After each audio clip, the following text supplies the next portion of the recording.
What's going on, everybody? It's Brian Tripp. Welcome back to another episode of the Real Estate Investing Live podcast, where we interview the very best real estate investors, entrepreneurs, and business leaders all throughout the country. And today I'm honored to be joined by a very special guest, a fellow Birmingham man, Mr. Aziz Shunnara. How's it going today, Aziz? Oh, it's going great, Brian. How are you? Cool, man. I'm doing good. Always love to interview people who are in my own backyard.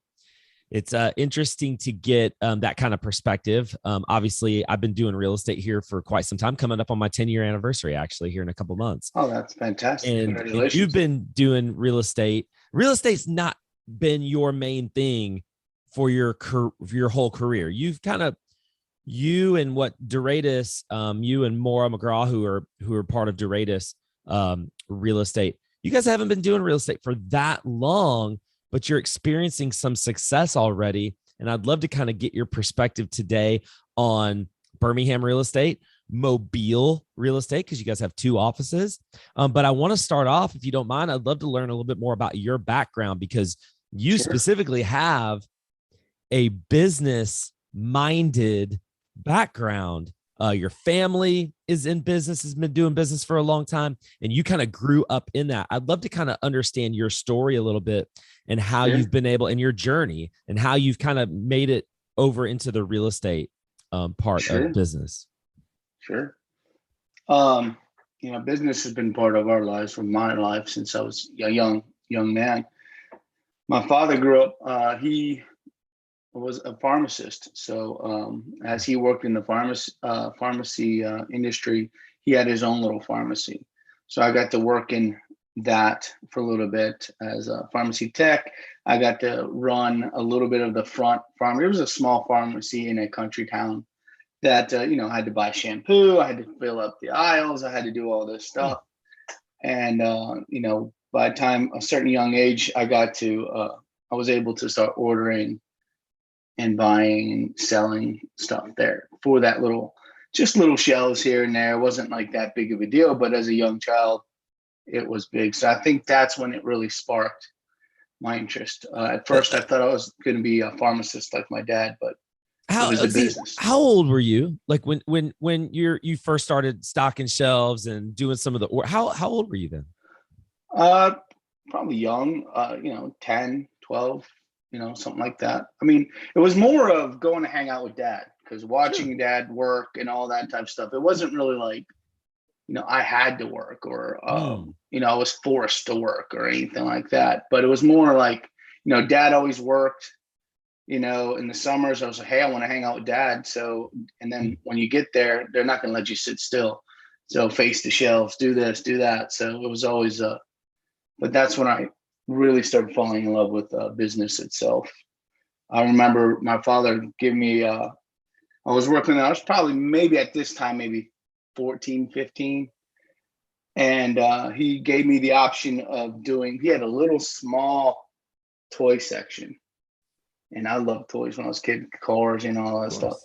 And I think this is where it sparked it all. My dad said, go ahead and take over the toy section and order whatever you feel like. So I made a mistake and ordered with my eyes and what I liked as a child, as a kid. And I did a whole aisle.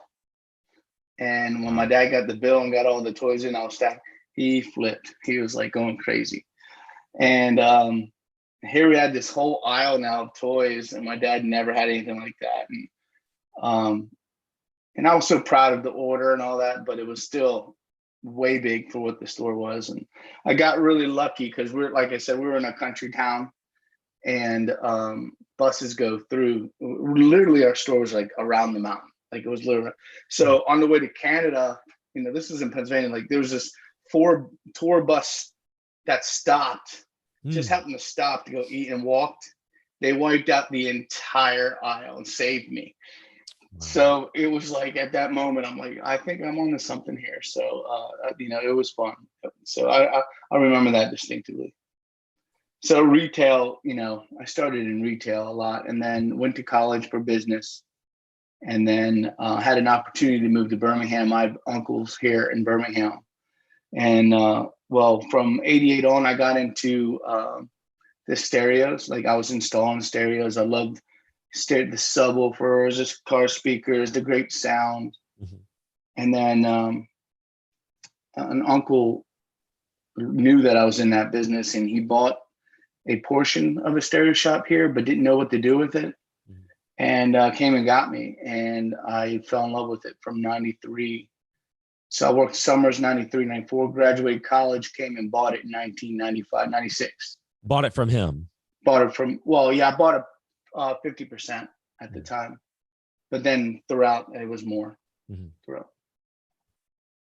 It's fascinating to hear that that story of at such a young age, Aziz, doing the ordering, the trust that comes with go order stuff at what age you said that was, at 13, 14 years old? Yeah, something like that. Mm-hmm. It reminds me a lot of the Gary Vaynerchuk story, where he, and I don't know how much you know about Gary V, but I've been following him since the early days, where his father owned a wine store, a liquor store, and he comes in and starts rearranging the flow. And I don't know retail, but the flow of when somebody walks in and what do they see first, and kind of like the flow of a store that, and he just he redid everything from a marketing standpoint. Right.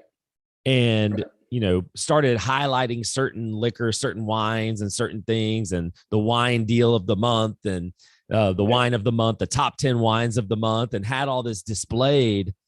And that's how he learned, and that's how he got his start. And it's just fascinating to me. The question I have for you, because this is what I'm fascinated by. There's so many people in real estate, and we're going to come back. I definitely want to talk about Duratus and what you guys are up to today. Sure. But I'm fascinated by real estate specifically.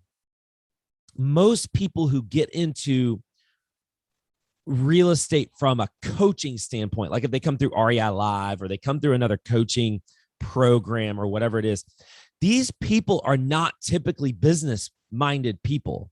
They're not. They don't have that. It's not. They're employee-minded, and they kind of grew up, typically college educated for the most part, and they grew up in the employee type of mindset. You did not. And what my fascination is with the failure rate of people trying to get into real estate and psychologically don't get it. And I'm guilty of this, by the way. It took me a long time to get it from a mindset standpoint, really understanding the mindset shifting from employee mindset to business owner mindset. Well, at first, employee mindset to being self-employed, owning a job, to growing a business that can run without you. All these things from an employee mindset, very different. And that's why I think, and I've been saying this for years now, that's why I think the failure rate is so high in real estate. I'm curious to hear your kind of what your thoughts on what I'm talking about here. Because you have a business mindset. You grew up in a business mindset. Correct. I agree with you wholeheartedly. I mean, I've watched a lot of contractors do tons and tons and tons of work. They didn't have that business management or the money management or anything like that, or a lot of people spend more than what they should, or get into bidding wars with people, or just knowing your limits, knowing what you need to do, and finding other options to get what you want. Not just by putting yourself into a debt or into a certain situation. Mm-hmm. But yeah, the business mind is very the shift from real estate to, it was more, I think I've told you this before, that I needed to learn like the real estate lingo. So as far as business wise, whether it's a house or a toy or it didn't matter. Right. It didn't matter to me. A negotiation was a negotiation. Right. A deal was a deal. A trade was a trade. What I fell in love with was not the actual product or anything that I got. I started falling in love with the actual deal and the negotiating. Right. That was the more satisfaction of what I got throughout my career. And getting into the retail business helped me deal with so many different type of customers, employees. Like you have so many different types of people and different type of attitudes, different type of mindsets that you learn, and you kind of, you can't just be that one person, or that, get this. You have to shift. You have to make all these adjustments. And I just, you just turn that into the real estate portion of it. Relationship building is the key to me, is building a relationship, building trust, being true to who you are. You're going to come across, you're tight, or you're tough, or, you're always going to negotiate. But I've always grew up the word no, like, no, I don't want to do it. I mean, it never bothered me. I moved on. That right there, you're sitting there talking about negotiating, being able to say no. I've always said, I think we kind of we talked about this a little bit before, that you grew up kind of negotiating certain deals, certain things. Sure. I grew up with baseball cards, and I grew up with going to sporting events and literally buying a ticket as a kid. I'm talking like 12, 13, 14 years old, either getting tickets for free because I need tickets, and somebody's like, I got an extra here. You can just have them, and then going and reselling them for 10, 20 bucks, whatever it is, taking that money and buying a couple more cheap. And I'm doing all this in the span of like a couple of hours at the same game. Right. And starts raining out of nowhere. And I understood that it was going to rain later. And I went and cleared out the ponchos at the local grocery store, got like 30 of them. And there's no ponchos to be had at the grocery store. But I've got them all, and I'm selling them for 10. I bought them for $1.99 or $2.99. I'm selling them for $10 a pop, and I sell out like that. Like things like that. Created a need. Yeah, things like that. I've always had that in me from a very young age. And what you just said, Aziz, about saying no, for me, I've always said the number one rule to negotiating is the person who is willing to walk away is the person who usually wins. Yeah. If you're willing to say no, in other words, say no, and you're willing to walk away, dig your feet in the sand, and this is where we're going to stop, and you're okay with walking away, that other person is typically going to give in and give you what ultimately you want. Well, I agree with that. Humility is the key. I mean, to yourself, not trying to like, I have to win this deal. I have to get this deal at any cost. I've been in so much business deals and negotiation deals that, I know there's going to be another deal tomorrow. I know there's going to be something else. Right. If I lose it, I lose it. I've tried the auction steps at one time. So if we're talking real estate, I'm so worried about the auction steps, negotiation 101. But I went there and I felt like, watching a tennis match. I felt like watching, you're looking like this, you're the guy watching the ball going back and forth. Mm-hmm. And you'd sit there and you'd look and you'd watch these guys, their pride would get in their way. And they would just bid and bid and bid. I'm bigger than you. I'm better than you. I'm this and that. It becomes emotional. It becomes emotional. And I mean, it's the standard. I mean, it's common and it's natural. So it's not like it's just fighting that natural feeling of, hey, I want this. And I'll do it, whatever, and I'll show out at any cost. But the point is, if it doesn't match the numbers, if it doesn't match your business plan, or just walk away before you, or the way I done it before if I pick a house that I want to go at the step, I don't do this anymore at all. But I take a check already written for the price I'm willing to go for. That's it. So when I'm there, that check is already written. And if it goes beyond that, well, I rip up that check and walk home. I mean, there's nothing, I'm not going to do it. Hey, congratulations, you beat me. Yeah. Oh, well. Because it's not emotion. Business is not emotional. But like you said, we're emotional creatures. We are. It's natural. So I'm not picking on anybody or saying it's natural, but it just takes time to know that, like, tomorrow's another day. If you're in business and you love business, there's always going to be a deal. There's always going to be something even better tomorrow. So, Aziz, going back to the person who doesn't have a business background, a business mindset, Do you think that that is one of the different, I haven't thought about this before, but do you think the emotions of it is one of the reasons why? The emotions of it, and I always think about what I can make, what I can make. Oh man, I have an opportunity to make 50,000, 20,000 on this job. I want it. I can make big on this. Most time they think about the one-time deal or like the big payout, and I like to think of the small increments, like the Walmart effect or the little bit of deals, creating a relationship where you get more deals over time. And then you get those winners in between. You'll get those big winners in between, but everyone technically is a winner, whether you're making $1 or you're making $100,000. If you do it right, your satisfaction of that will kind of give you practice over time, and you're not making the big mistakes, right? On the big ones right away. Aziz, you said earlier that you business background, when it came to transitioning into real estate specifically, not even transitioning, it's not like you stopped doing everything else. You just added real estate to what it was you were already doing. Yeah. So getting into real estate from a business minded person, from a business standpoint, you mentioned about learning the language and learning some of the terminology and what were some of the initial challenges for you?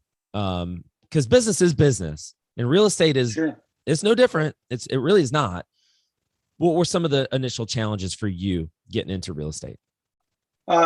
Picking a good contracting team, finding it, like he's telling you what's wrong, what's right, doing your due diligence, not knowing really like, the plumbing or the, electrical and, trying to find who's really going to tell you the truth.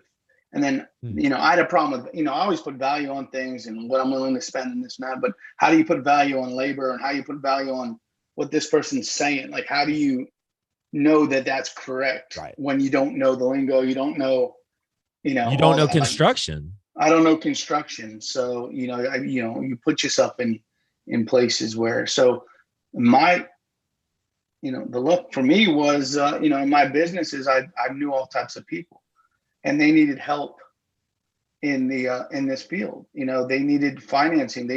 I had the business background, I've dealt with employees and all that. They had so much work, but they were paying out so much, they weren't paying themselves. So I helped them organize them so they can get paid and make good money and cut things out so they themselves could make some good money and save them for themselves. So, and then I built up trust with certain people. Right. I've got burnt along the way many a times, tons, but keep going. And that right there, the contractor piece to real estate, if that's what you're doing, if you're going in and rehabbing houses, that right there is like, that's like you have to learn that. Right. You can't, that's something where it's almost like you have to go and skin your knees. Like there's really, unless you have a partner with you who's literally done all that, been there, done that. If it's just you starting out, I remember that was me. The first thing I ever, I wholesaled a deal. I did an owner finance deal, just real small scale. The first property I ever bought was a 6-unit. And I had zero clue how to manage property, how to rent it out, how to fix it, what needed fixed, what didn't need fixed. I immersed myself in it. I hired just some Joe Schmo off of Craigslist. This is 2012, 2013. Somebody who's just a general knowledge handyman said, "Hey, I'm gonna pay you $15 an hour. Come here. I want you to do this one specific thing." And I just looked over his shoulder. I just wanted to learn. That's how I didn't know anything. I didn't even know how to swing a hammer. I could not swing a hammer without hitting my thumb. I didn't know how to do it. And today I don't want to do any of that stuff, but I knew how important it was for me I wanted to learn the language. Like you were saying, I needed to learn how much stuff cost, how much materials were, how much good labor was versus bad labor. If somebody's telling me the truth versus someone's trying to BS me, I just had to immerse myself in it. And it was a year and a half. It took me a year and a half to rehab 6 units. And it's a long time, by the way, because I was going and showing up at 6 o'clock every morning and punching the clock and leaving at 6 p.m. every single day for a year and a half, learning and immersing myself in it. And I don't know that that's necessarily what you have to do, but for me, that is how that served me so much moving forward and flipping houses, being able to I was primarily wholesaling houses. Well, it's the best education you can get. No doubt. Right there, putting yourself into it, and then getting those skin knees and all that, and building up those scars. Building up scars is probably the best education you can do. But Aziz, people don't want to do that though. They want to skip that step. And of course, is that what I found is the people everybody wants to skip it. But the business-minded people that go into it, this is a business. I get this. I already know this. They already get that, and they know that they have to put in the work ahead of time to get the result that they want. It's the employee-minded person, and this is again a theory. This is my theory over years of experience of coaching people. It's the employee-minded person that wants the instant gratification. Sure. But that weeds out like the good employees and, how far they want to grow, where they want to go, Well, I'm not saying it weeds them out. I'm saying that it's the success rate. The stick rate of people sticking around and actually doing it is extremely low. It is. And, it is. And I know you're different. You have a business partner, Maura, and that we definitely want to get her on the show as well. Sure. I don't know a lot about her, but I know she's got a military background, which serves you very well in business. Yeah. Very organized. Did she experience any of these kind of hiccups of trying to transition into real estate? Speak for her, but just talking about Duratus. Well, speaking for her, I mean, she grew up with her father's and is in this industry, so she kind of grew up with that background, and watched him grow, and then she jumped in on a few items. He kind of like opened the door and says, hey, but she always took the reins herself. She said, I want to do this myself. I don't want too much. I don't want too much of your help, or I want your input, but I want to and I think our first new construction was like the highest education that we got, and that we've learned a lot. We didn't do that well, but we got like the best education you can ever get. Aziz, do you mind talking about that? I'd love to, because this is, folks who listen to this and watch the show are people who are typically either brand new, never done a deal, interested in it, haven't taken the leap, or maybe they've done a few deals. And I'd love for you to, if you don't mind, I mean, I talk about the failures are the best way to learn. I mean, that's your best education. Sure. I would love for you to, if you don't mind, just kind of sharing a little bit more about what, the first new construction deal, how it unfolded and what you. Well, it was more of we kind of took over one for her father, and we took over a new construction house. So we were here on the ground, and Mara was overseeing it. And between the construction workers and the GM at the time, nothing was going the way. It was going too slow, or permits or things were happening back and forth. We might have spent too much on the stuff on the inside of the house versus what it should have been for the area. There's all kinds of factors. What we thought the value of the house at the time versus what we got for it. There was a lot of headaches in between, but she pushed through and got it done no matter what. So even though we knew that, like we knew from the beginning, like there could be a loss here, but we went ahead. We didn't skimp out on a lot of things. We went ahead with what we're supposed to do because of our reputation and our name, and because of, she didn't want to, hey, we're already losing here, we might as well just cut corners or do this. Now we didn't. We made a really beautiful house. Mara did a fantastic job with who she had at the time, trying to learn from, the GM at the time, or but we made it work, and we took a loss on it. But again, in my opinion, it was probably the best loss we've ever had, because we've learned so much. And I don't think I could have got to college with what we spent and what we education was that we got out of it. So, and in the meantime, learned who does what, what do you have to do, what kind of permits you have to get from ground up. So that was kind of I think, so we slowed down from the new construction and learned at that time, hey, let's focus on this. Let's focus on all these other things. So when we do a new construction, we could, we know the mistakes that we did and try not to replicate those. So let's talk about that for a second. What about some of the stuff that you guys are doing? So yeah, what if I were to ask you, what does Duratus do? What does your company do? Well, the first thing I would say, it's an umbrella. Like, think of it as an umbrella, or a structure with many pillars. So we have different, you have your fix and flip division. We have, we started, let's do a fix and flip here, and let's build some money and build a team. And then, being the business minded I am, in negotiation, to me, to get a deal for my stores, the best deal is to buy in bulk. The best deal is to buy in bulk. So we took a gamble on ourselves, between her knowledge and my knowledge, and the team that we surrounded ourselves with, that let's go ahead and let's buy in bulk, and let's go ahead and prep some of these houses to sell to others first. So we bought, I think, 48 or 46 at one time. Aziz, how long into the business? Like, how long had you been in business before you did something like that? Oh, that was the first year. That's pretty, I get it from a business standpoint, buying in bulk, like that's your business background speaking.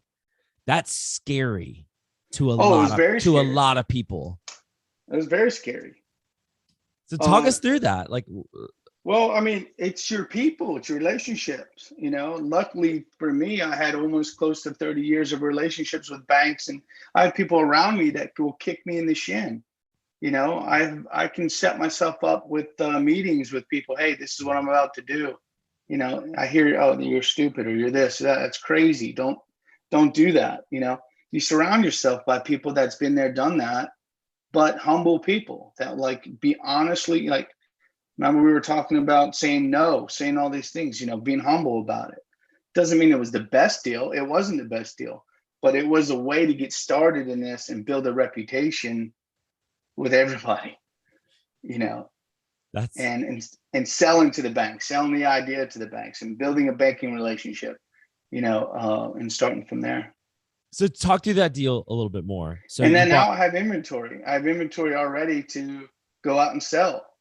So if worst comes to worst, I can piece it off in 5s, 2s, 1s. If I have to sell it at cost, or a little bit below cost, a little bit below, I had something to work with, something to deal with, to trade with, I thought that was the best bet. But the key was surrounding yourself. Danny, was he brought it to the table, from Freedom. Freedom Ventures is our sister company. When we bought the 46 properties, we needed to, we were sick of having someone else manage.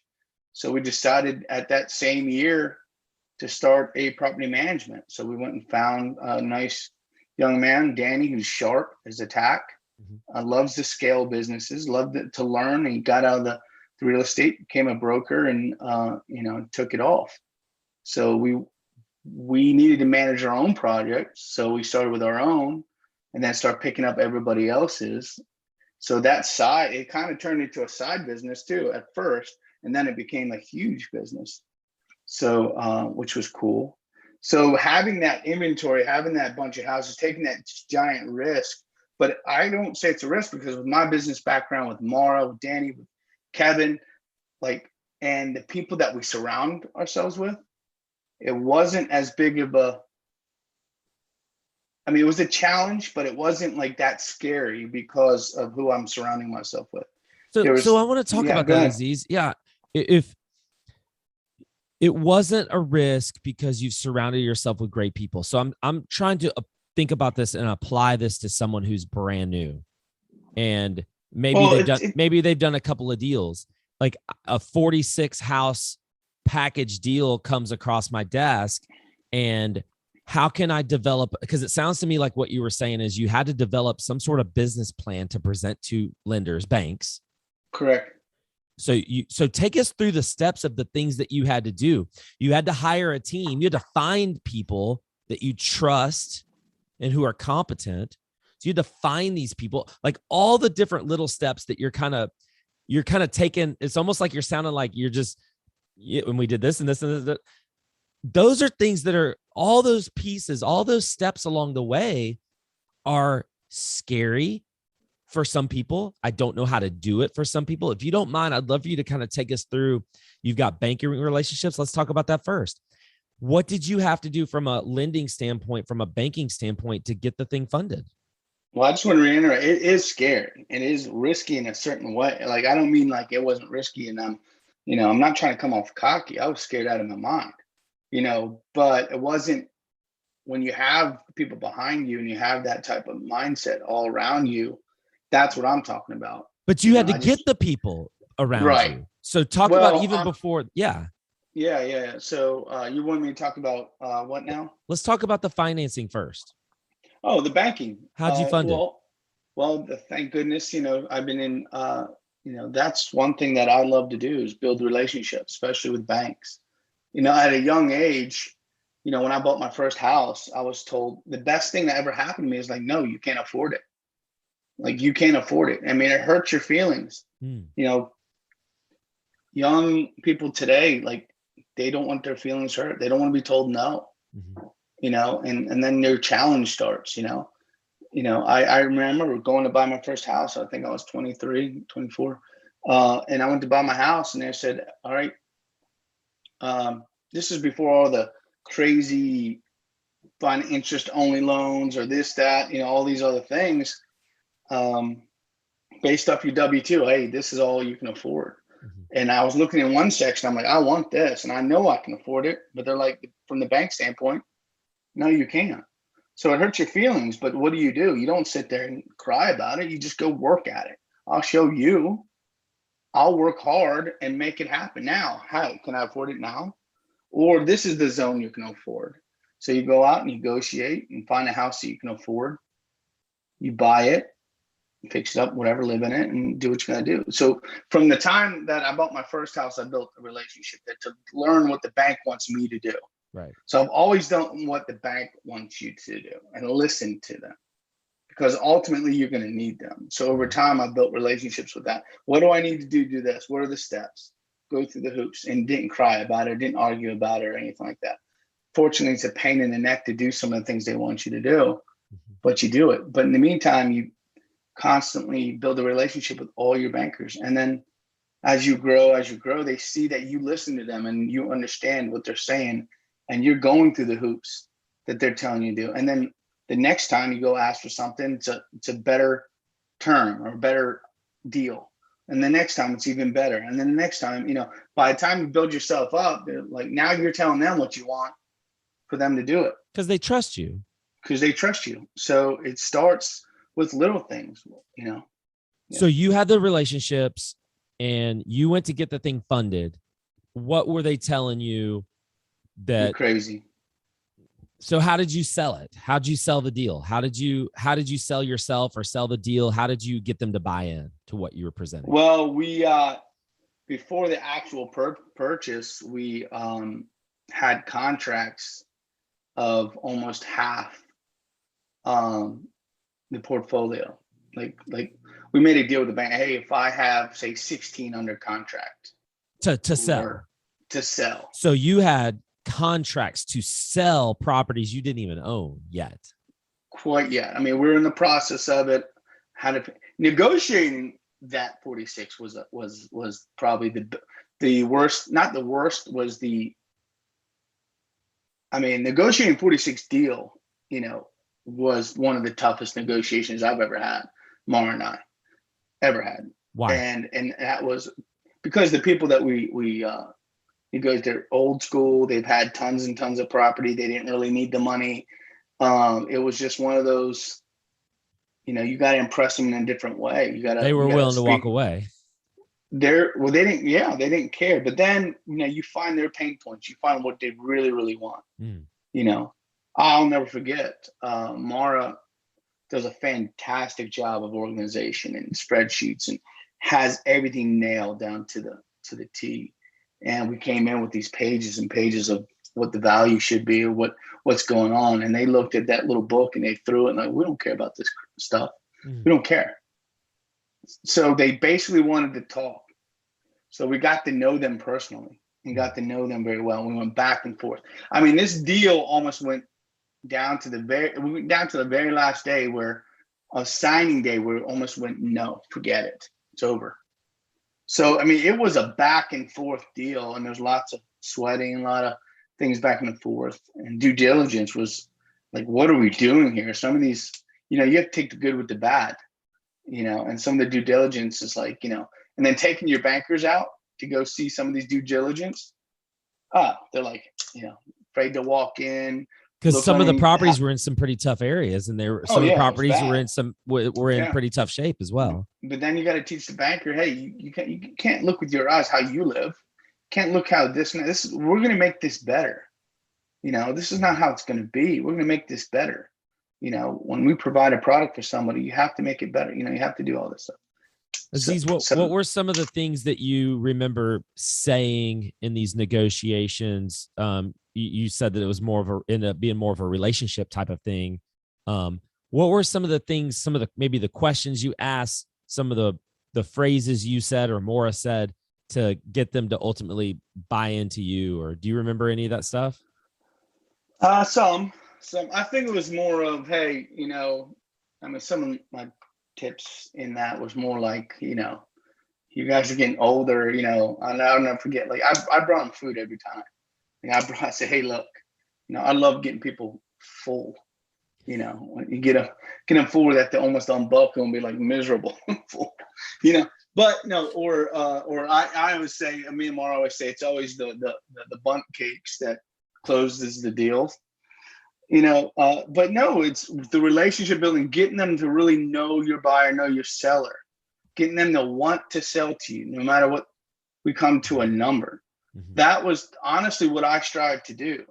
I don't want you to just sell to me. Like, I don't want to be just a person. I want to be, you want to do it and you're very proud to sell to me, or me sell to you. Like, it's going to be long, maybe something down the road. Like, you'll remember this negotiation, you'll remember this, so before you retire, before your kids don't want this whole package, like, you might call us up and say, hey, I remember what we did last time, maybe there's something here.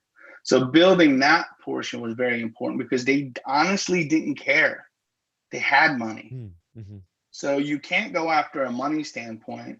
You got to tell them why you can't afford it and why you can't spend the money that they want. Mm-hmm. And they kind of like, boast them up a little bit and say, look, I want to be you when I grow up, and this is what we want to do. We're going to continue the path of what you've started. Now, did they finance any of it? No. So where the money was, what percent came from banks? What percent came from you guys? What percent came from private funding? How did you fund the thing? We had probably say, majority came from the bank. I think 70% came from the banks.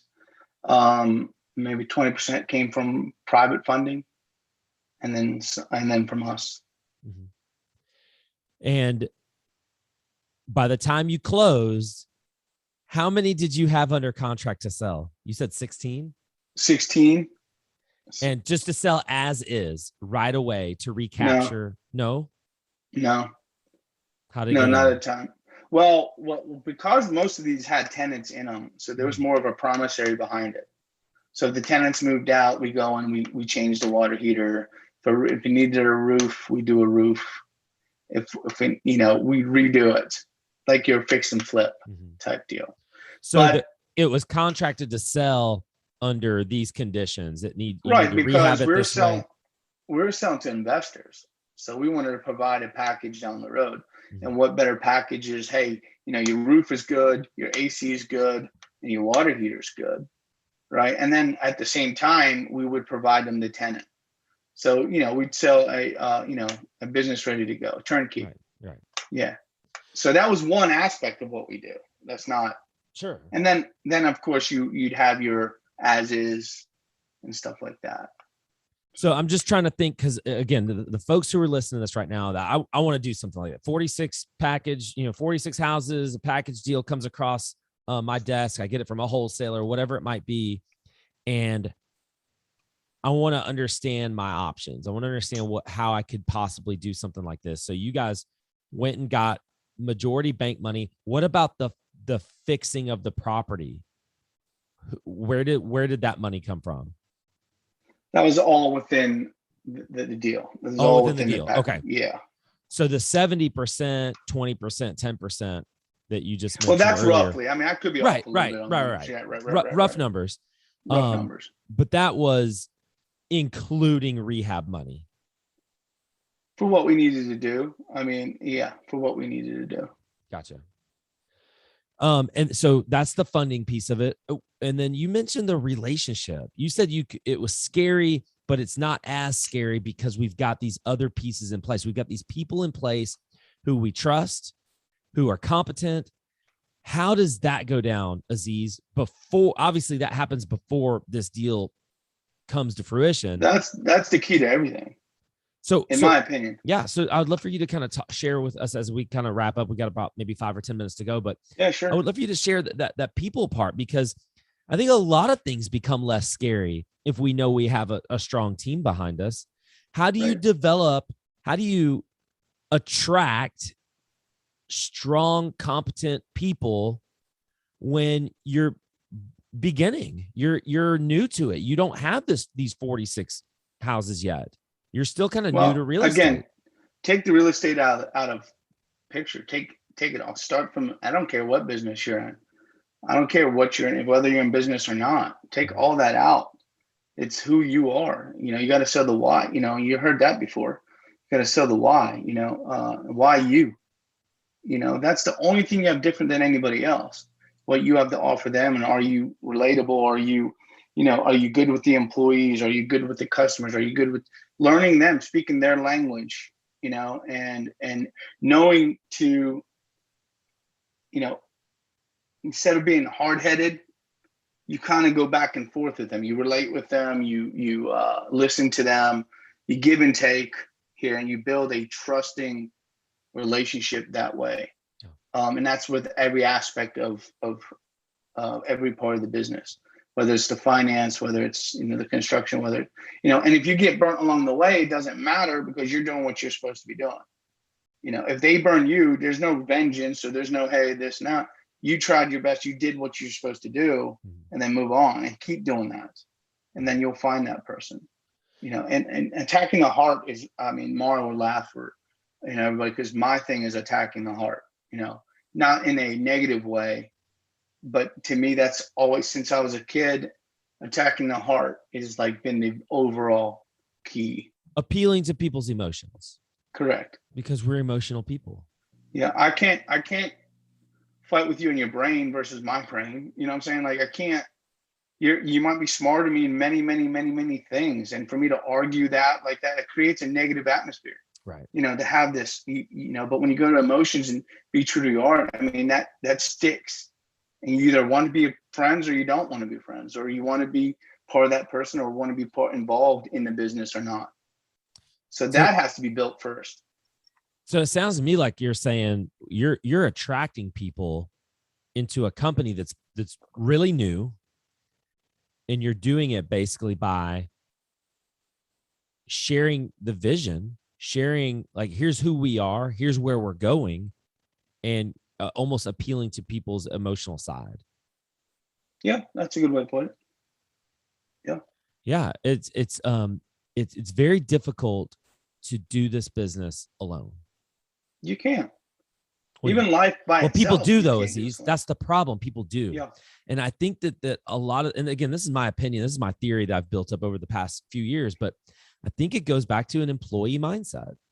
I have an employee mindset. I don't have a business mindset. The business-minded people understand that it takes people to grow a company, but there's so many solopreneurs out there, and they're going to stay solopreneurs, and they're going to continue to wear all the hats, do all the jobs, do everything themselves. Yeah. How do we break out of that, Aziz? For the folks who are listening to this and that resonates with, how do you break out of that? Know your role. Know your role. You know, I've tried to keep, like you just said, wear all the hats. I've tried that. You know, I thought, you know, I've had all these businesses and I'm part of all kinds of businesses, and I want to be in charge. I'm the boss. I'm the owner. Right. And I wear all the hats. And then you get to a frustration point. Then you make mistakes. You get upset. You make mistakes. You say all these things, but know your role. Put yourself and understand that you don't know a lot of things. There's so many times that I was just so stressed out. So, because there's certain parts, like, you know, I'm going to be honest with you, property management and project management.